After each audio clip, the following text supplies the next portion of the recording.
له بلجیم هیواد څخه افغانستان ته په موټر سایکل راغلی دا ځوان له 9 ورځني سفر وروسته پلازمینې کابل ته راورسېد. زه افغانستان سرحد ته په 7 ورځو کې راورسېدم او بیا 2 ورځې له هرات اسلام قلعه نه کابل ته یعنې ټوټل 9 ورځې له بلجیم کور نه دې کوره پورې راورسېدم.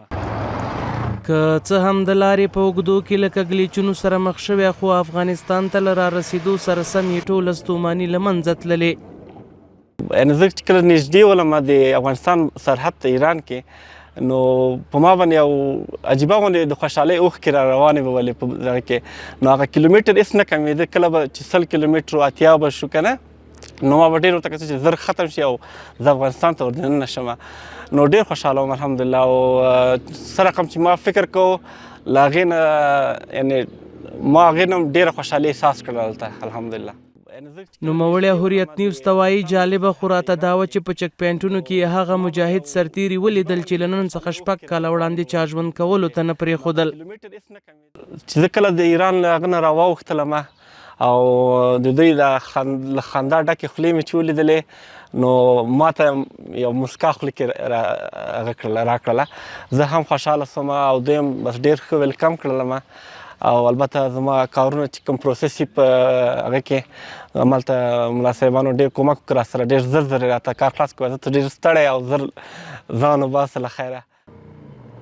له بلجیم څخه هیواد ته په موټر سایکل راغلی دا ځوان محمد منصور څاروان نومیږي او د لوګر ولایت اوسیدونکی دی.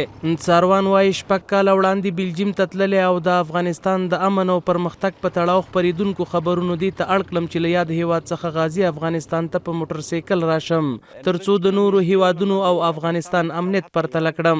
دې ځای ته وي کله چې د اسلام قلعه له لارې افغانستان ته را داخل شوم د بشپړ امنیت او یووالي احساس مې وکړ.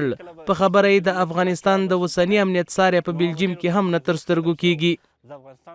بلجیم کې خو یعنې موږ هلته یعنې پولیس دي هغه شته قانون شته جرم شته هر څه شته خو دلته فی الحال چې دا زه یعنې باور کوي داسې احساس کوم یعنې لکه یو د افغانستان ټول یوه کلا غوندې ده یو کور غوندې ده چې دروازې بندې دي الحمدلله او ټول پکې ازادي ده او څوک لکه خپل کور کې چې کوټه کې چې یو شی ایښی هغه رقم ماته د باندې ما احساس ورسره کوم الحمدلله هېڅ مشکل نشته ډېر خوشحاله یم. څاروان وایي که بیا ځلې بلجیم ته لاړم د افغانستان د ډاډمن امنیت زیری به هر چاته ورکړم چې د غازیانو ټاټوبي د بشپړ امنیت ساه اخیستې ده. د همدا راز له ټولو پانګوالو وغوښتل چې اوس مهال افغانستان د امن اوبه څښلي تر بل هر وخت پانګونې ته ښه زمینه برابره ده او د ټولو پانګوالو ژوند په افغانستان کې خوندي دی. څوک غواړي چې یو چیرې انویسټ وکړي بزنس خلاصي یو بل کار کوي که نه خو د امنیت په حساب باندې زه خپله ورته ویلی شم چې افغانستان کې ډېر زیاتې اپورچونیټیانې شته دي چې دلته انویسټ وکړي امنیت شته او یعنې یو ډېر وړوکی کاروبار هم څوک وغواړي ښه مخته ځي. یعنې ما دا خپله ولیدل د لارو کې کابل کې یو چیرې بل چیرې یعنې دا څوک چې وړکی بزنس لري دوی ټول ډېر خوشحاله دي اوس فی الحال. د یادونې وړ ده چې محمد منصور څاروان له بلجیم څخه د سربیا، هنګري، اتریش، بلغاریا، ترکیه او د ایران له لارې په 9 ورځو کې پلازمینې کابل ته را رسېدلی.